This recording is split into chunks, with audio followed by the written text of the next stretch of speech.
Hola a todos, soy Gonzalo Dibón Alvarado, residente de Traumatología y Ortopedia de la Universidad Católica Santísima Concepción. Estoy pasando mi rotación de Traumatología Infantil con mi tutor Cristóbal Aliaga y hoy voy a presentar fractura de Galeazzi en niños. Bien, a modo de introducción, hablando unas generalidades de antebrazo. Las fracturas diaficiarias de antebrazo son el 40% del total de las fracturas en niños.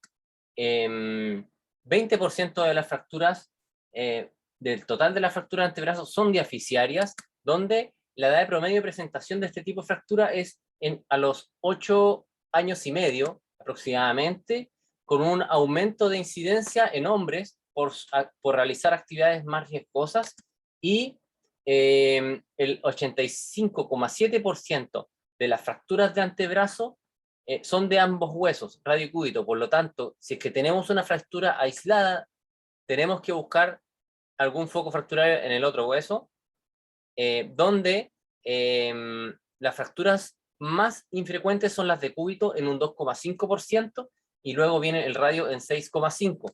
La luxofractura de Montegia y Galeazzi corresponden a un 4,7% y un 0,6% respectivamente, en proporción al total de la fractura de antebrazo, siendo esta proporción más baja que en el adulto.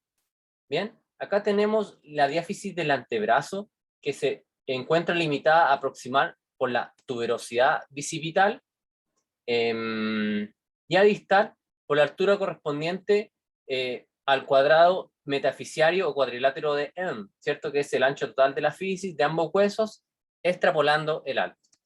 Bien, el radio y el cúbito se mantienen unidas por la membrana interósea, que se compone de las cuerdas oblicua, el cordón oblicuo proximal, la banda oblicua distal, esta cordón accesorio oblicuo dorsal, y uno de los principales, que es la banda central, lo cual es importante en no lesionar, disecar, cuando se está haciendo una reducción abierta y fijación interna de uno de estos huesos del antebrazo.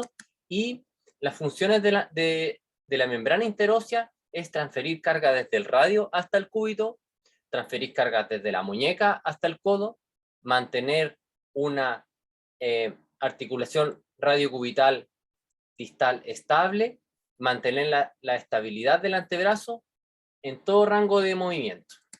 Bien, luego tenemos los distintos músculos que van a generar fuerzas deformantes sobre el radio distal, donde tenemos el aductor largo del pulgar con el extensor corto del pulgar, que ejercen una fuerza de acortamiento sobre el radio distal, el músculo pronador cuadrado, que va a ejercer una fuerza rotacional, y el músculo brachiorradial, que ejerce una fuerza que tracciona el fragmento distal del radio proximalmente y radialmente, ¿ya? Además, el principal estabilizador de la articulación radiocubital distal es el complejo fibrocartílago triangular, que se origina en la muesca sigmoidea radial y fosa semilunar en el radio, y se inserta en la base del estiroides radial y la fóvea. Los ligamentos radiocubitales dorsal y radiocubital volar son los principales estabilizadores de la articulación radiocubital distal dentro de este complejo fibrocartilaginoso triangular. Bien, después tenemos la definición, que las luxaciones de fractura de Galeazzi se definen como una fractura del tercio distal de la diáfisis del cúbito con una luxación concomitante de la articulación radiocubital distal. Otros autores hablan de fractura de radio a cualquier nivel, ¿ya? Primero fue descrita por este cirujano británico, Cooper, el año 1822, pero luego recibió su nombre eh, por Roberto Galeazzi en 1932, tras mostrar una serie de 18 casos de este tipo de fractura, que describió el mecanismo, la incidencia y el manejo de esta lesión. Representan aproximadamente el 7% de las fracturas del antebrazo en adultos y el 0,6% en niños, con un pic de incidencia a los 9 y 13 años, siendo la reducción cerrada y el yeso el estándar de tratamiento en pediatría, y la reducción abierta y fijación interna en adultos, con el fin de restaurar la anatomía en el arco radial para evitar cualquier déficit funcional, ¿ya? Esta fractura ha sido notoriamente conocida por su inestabilidad y el tratamiento tardío o inadecuado, que puede dar lugar a terribles complicaciones que podrían tener un efecto sustancial en el resultado de la fractura. Por lo tanto, se describe como que tienen muy alto subdiagnóstico. Bien, después tenemos esta clasificación. Han habido varios sistemas de clasificación de la luxación de la fractura de Galeazzi. Primero fue descrita por Walsh en 1987 con un reporte de 41 casos, en que muestra el principal mecanismo de esta fractura, que es la compresión axial más rotación excesiva extrema del antebrazo, siendo la tipo 1, esta, ¿cierto?, que se caracteriza por un desplazamiento dorsal o posterior del radio distal con apex fracturario hacia volar, y es causado por una carga axial aplicada al antebrazo, mientras, como se muestra acá en la figura, el antebrazo está en supinación. La tipo 2 se caracteriza por el desplazamiento volar anterior del radio distal,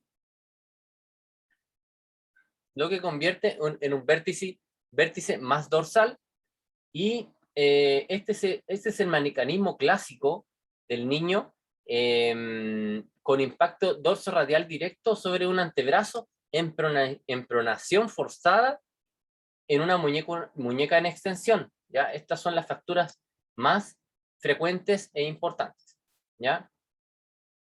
Las dos siguientes clasificaciones son más descritas en adultos. Tenemos la de Benedicto, que las clasificó en estas tres tipos según la ubicación de la fractura del radio y la estiloide radial. Lo clasificó en tres tipos, de 0 al 10, del 10 al 15 y mayor a 15 centímetros, con peores resultados observados en pacientes con las fracturas tipo 1.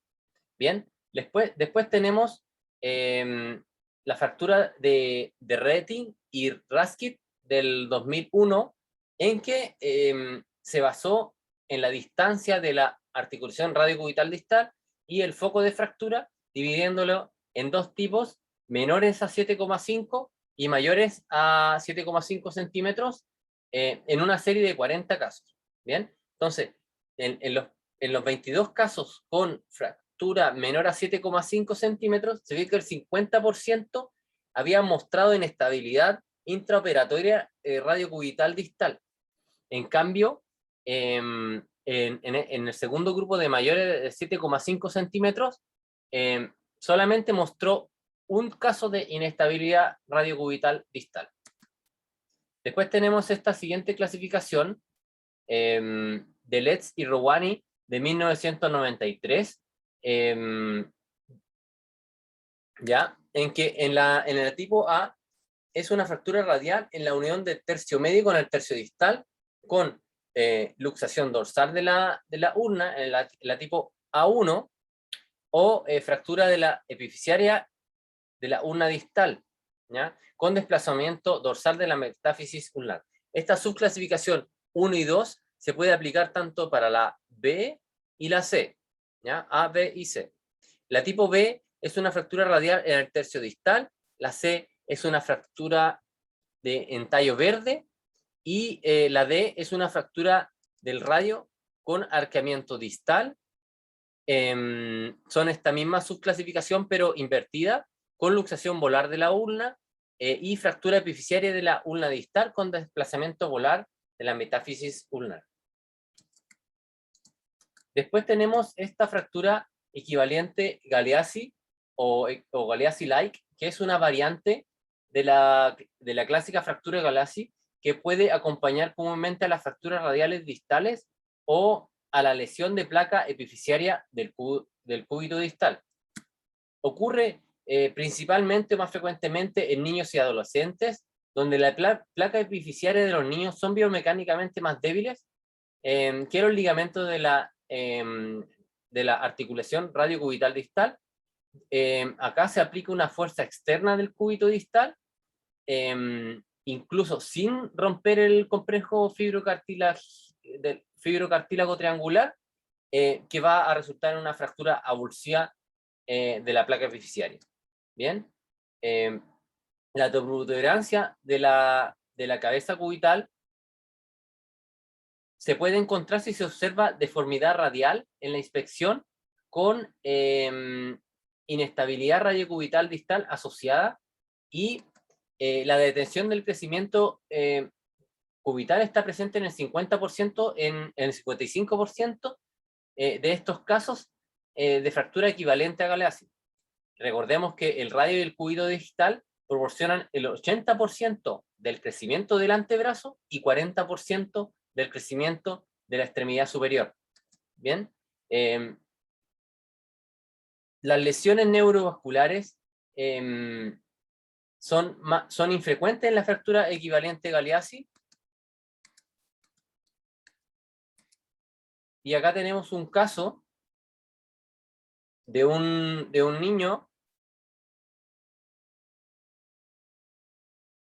de 13 años sin antecedentes médicos que acudió a urgencia tras tropiezo, un mecanismo de baja energía, ¿ya? Podemos observar que tiene una fractura metafisiaria oblicua corta con asociada a una fractura desplazada cubital distal tipo Salter-Harris 2.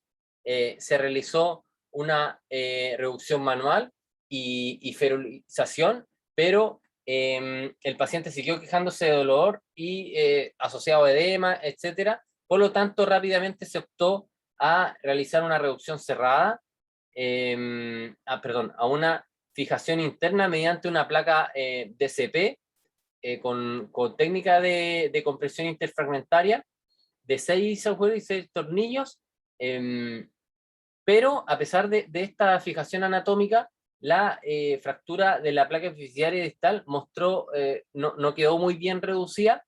Por lo tanto, se insertaron percutáneamente alambres de Kirchner cerca de la punta de la fractura del cúbito distal, las cuales sirvieron para reducir la epífisis del cúbito, para luego ser insertadas para su fijación, ¿ya?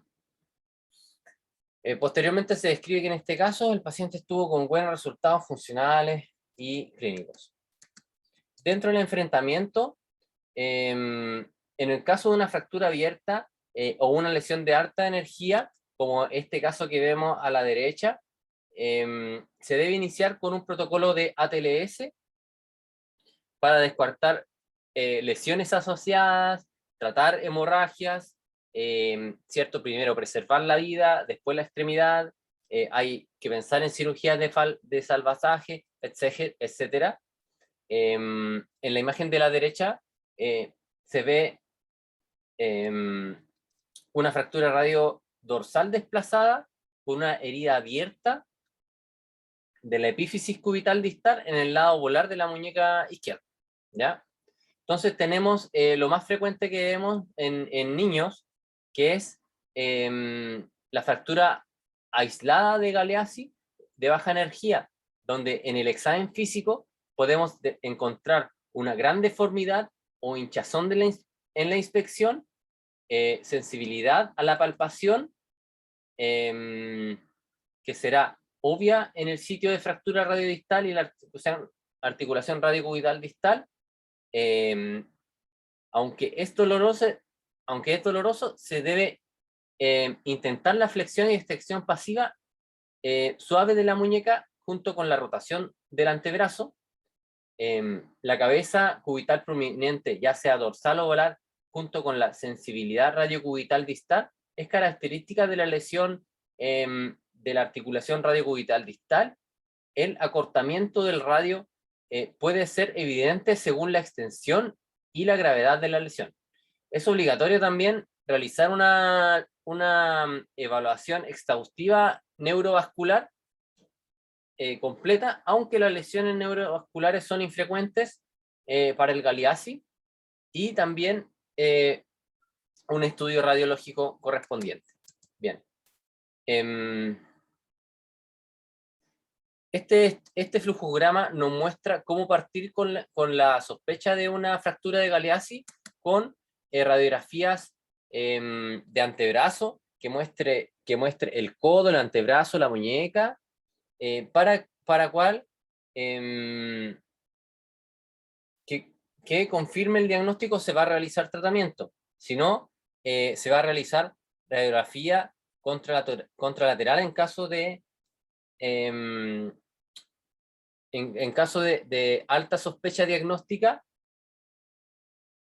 y en caso de que se confirma, se hace tratamiento. Si es que se sigue sospechando, se debe realizar un escáner, el cual se debe proseguir con la misma idea, y si es que es negativo, se va a hacer una reducción y fijación interna del radio, o fijación, reducción cerrada y fijación del radio, pero con evaluación intraoperatoria de una posible inestabilidad radiocubital distal. La resonancia magnética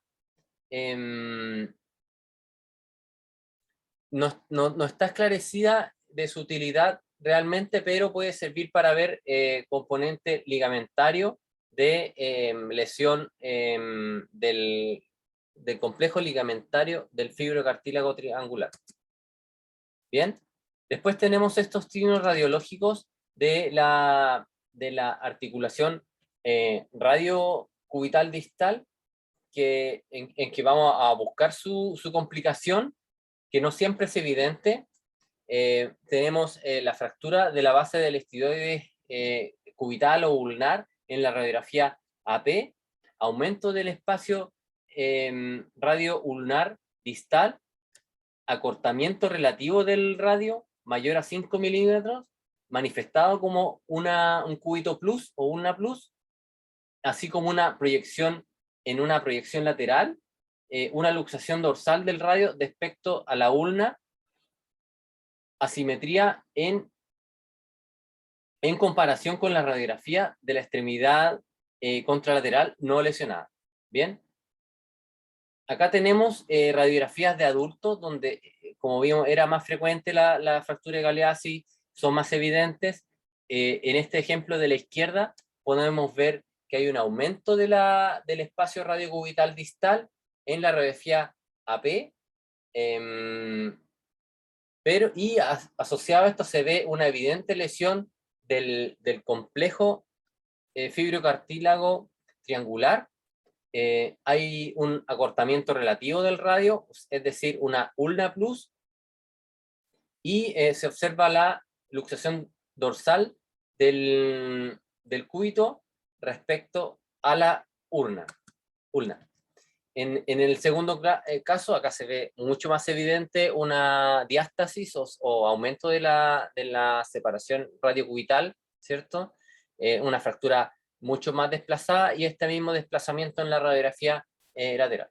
Acá tenemos un caso clínico de un niño de 15 años con una fractura de tercio medio del radio, con luxación radiocubital distal, con cúbito luxado hacia dorsal. Bien, es decir, una Walsh 2 en la imagen radiológica pre y posoperatoria de esta fractura de Galeazzi, muestra la reducción quirúrgica con estos fijación endomedular elástica, estable del radio y reducción de la luxación radiocubital distal. Este es un estudio chileno de Concepción del año 2020, tanto prospectivo sobre la inestabilidad radiocubital distal postraumática sintomática en pacientes pediátricos, donde se hizo una correlación funcional e imagenológica en una serie de casos. Bien, entonces el nivel de violencia era tipo 4 y se evaluaron clínicamente y bajo escáner el Quick Dash, Major Risk Score, fuerza de presión de puño comparativa con dinamómetro y escáner, es decir, su correlación imagenológica mediante signo de TAC abreviado, signología abreviada y práctica de muñeca utilizando 3 metros para evaluar la congruencia articular radiocubital distal. Bien, entonces acá tenemos los signos que se utilizaron en este estudio de la inestabilidad radiocubital distal. Tenemos, son signos extraídos del artículo de Squires del 2014, que utiliza cortes axiales del antebrazo. Tenemos el método Mino, que comienza dibujando una línea por el borde volar y dorsal del radio, que se extiende a través de la cabeza del cúbito. Cuando el cúbito pasa más del 25%, se encuentra tanto de esta línea volar o dorsal, se considera positivo para inestabilidad, ¿ya?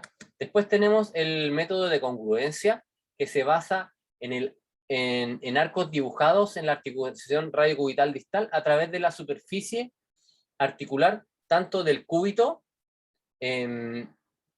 como del radio.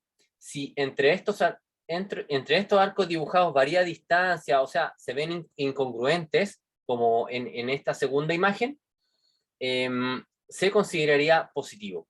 Después tenemos el método del epicentro, que comienza determinando el centro de la rotación de la articulación radiocubital distal, que se encuentra a mitad de camino del estiloides cubital, y el centro de la cabeza del cúbito, que se traza luego una línea perpendicular desde la cavidad sigmoidea al centro, ¿ya? De la rotación de la articulación radiocubital distal. La articulación radiocubital distal se consideraría normal si esta línea se encuentra al medio de la cavidad sigmoidea. ¿Vean? Como se observa acá.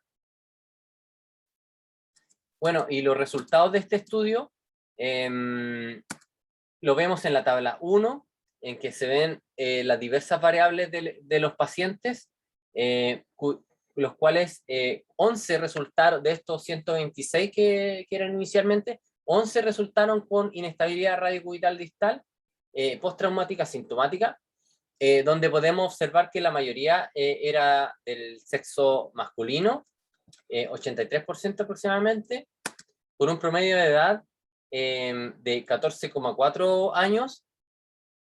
92 pacientes, de los pacientes tuvo una caída a nivel, solo un paciente tuvo un mecanismo de alta energía. Todos los pacientes fueron tratados con reducción ortopédica y yeso braquiopalmar, utilizando en promedio 5,5 semanas. ¿Bien? Y el seguimiento total fue de 10 semanas aproximadamente. En la tabla 2 se ven las evaluaciones de estos pacientes, donde los métodos del TAC no muestran una buena sensibilidad. ¿Bien? Fíjense, los alterados son pocos.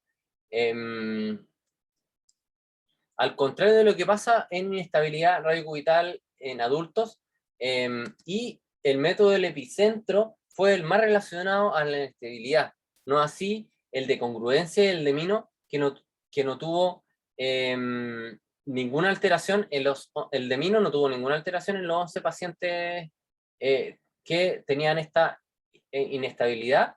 Por lo anterior se concluye la necesidad e importancia del examen físico, que es el principal componente para sospechar y diagnosticar una inestabilidad radiocubital distal en niños con fractura de antebrazo. Con respecto al manejo, es no quirúrgico, a diferencia del adulto, En adultos se sabe que las fracturas de Galeazzi son una fractura por necesidad. ¿Qué quiere decir esto? Que requiere reducción abierta y fijación interna para resultados satisfactorios. Es decir, necesitan, ¿cómo se llama? Reducción anatómica para evitar una inestabilidad secundaria.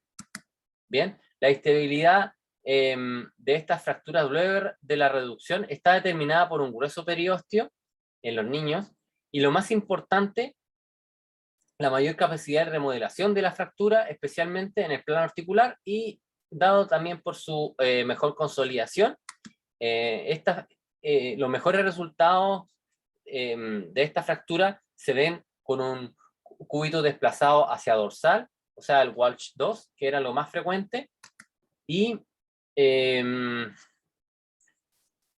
aunque se haya obviado el compromiso de la articulación radiocubital distal, la inmovilización de la extremidad con un yeso brachiopalmar en supinación determina excelentes resultados en niños.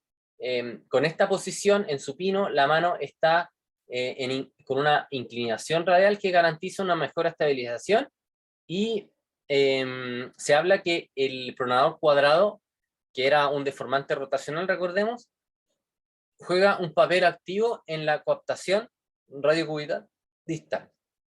Bien. El tiempo sugerido de la inmovilización son 6 semanas. Ahora, en algunas ocasiones se debe realizar una reducción abierta, principalmente por la interposición de partes blandas, y la fijación puede ser con agujas, placas, tornillos o clavos. Si bien la reducción abierta a veces es necesaria, si hay dificultad para mantener la reducción, sin embargo, generalmente es infrecuente. ¿Ya? Acá tenemos un poco sobre la técnica que nos hablaba inicialmente Galeazzi, por su parte, que daba énfasis en la tracción del pulgar. Después, en la fractura tipo Walsh 1, donde el radio distal está dorsalizado y el cúbito anteriorizado o volarizado, se realiza esta pronación forzada, lo que va a polarizar el fragmento radial. Bien, y en lo más frecuente, Walsh 2, la reducción del desplazamiento volar del antebrazo se hace con supinación forzada, y así se deja el yeso brachiopalmar con dorsalización del fragmento radial. Bien, acá tenemos un flujograma extraído de un artículo de Cureo del 2020, que se ve el manejo de la reducción abierta y fijación interna del adulto del radio distal. Se observa intraoperatoriamente y de forma comparativa, ¿cierto? Hay que examinar la radiocubital distal contralateral previo a iniciar la cirugía, para ver si es que está estable, se puede inmovilizar en supino. Si es que está inestable, se hace una fijación interna y reducción abierta de la estiloide cubital, reparación del fibrocartílago triangular, y exploración incluso de la articulación radiocubital distal. Si queda estable, se inmoviliza en supino, y si es que queda inestable, se procede a fijar la articulación radiocubital distal. Bien, entonces en pediatría siempre partimos por reducción cerrada, y vemos cómo queda nuestra fijación en fluoroscopio. Si es que queda aceptable, se puede continuar con esta inmovilización en supino, BP, ¿cierto? Y si es que no queda aceptable la reducción, se puede pasar a este segmento del protocolo de reducción abierta y fijación interna.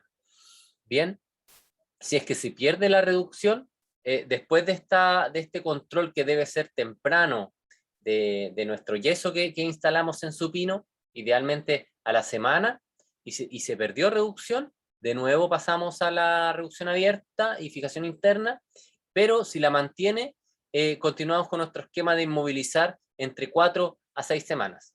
Bien, y dentro de las opciones de osteosíntesis en niños, está la fijación con aguja Kirchner, con configuración cruzada. Los TENS está enclavado endomedular flexible, las placas DSP con técnica de compresión interfragmentaria para lograr una reducción anatómica estable. Esto es lo más frecuente, por eso que lo destaco con rojo. Bien, y dentro de las complicaciones tenemos la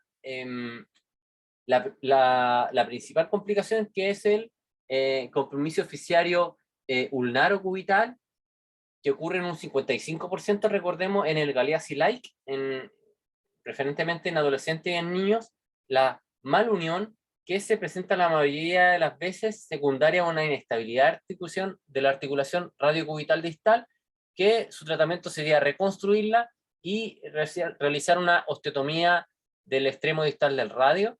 Después tenemos la unión-unión, que en la mayoría es causada por el fracaso de la reducción durante la reducción cerrada, de las fracturas radiales completas, que puede causar una subluxación de la articulación radiocubital distal, y el atrapamiento de nervios y tendones, que son infrecuentes. Se describe la neuropatía del mediano, tanto por lesión directa de este nervio o por isquemia. Bien, y como conclusiones, la fractura Galeazzi es infrecuente. Recordemos que es un 0,6% de la fractura de antebrazo en niños. Su diagnóstico no es difícil de realizar, pero aún así está subdiagnosticada. Bien, por lo tanto hay que buscar en fracturas de radio aislada alguno de estos signos de inestabilidad radiocubital distal. En lesiones de alta energía, enfocarse en el ATLS, y en la de baja energía realizar un examen físico acucioso, enfocado en evaluar la articulación radiocubital distal, y ¿cómo se llama? Y también se debe contemplar la evaluación con radiografía, que debe buscar estos signos de la inestabilidad radiocubital distal, como el cúbito plus, la diastasis, el desplazamiento cubital con respecto al radio en la radiografía lateral, que es más frecuente, ¿cierto?, hacia dorsal. Y es válido solicitar una radiografía contralateral y escáner en casos de alta sospecha clínica. Bien, y su tratamiento suele ser ortopédico, reducción cerrada más yeso en supino por 6 semanas, pero puede ser necesario la cirugía con reducción abierta y fijación interna, pero infrecuentemente. Eso es todo. Muchas gracias.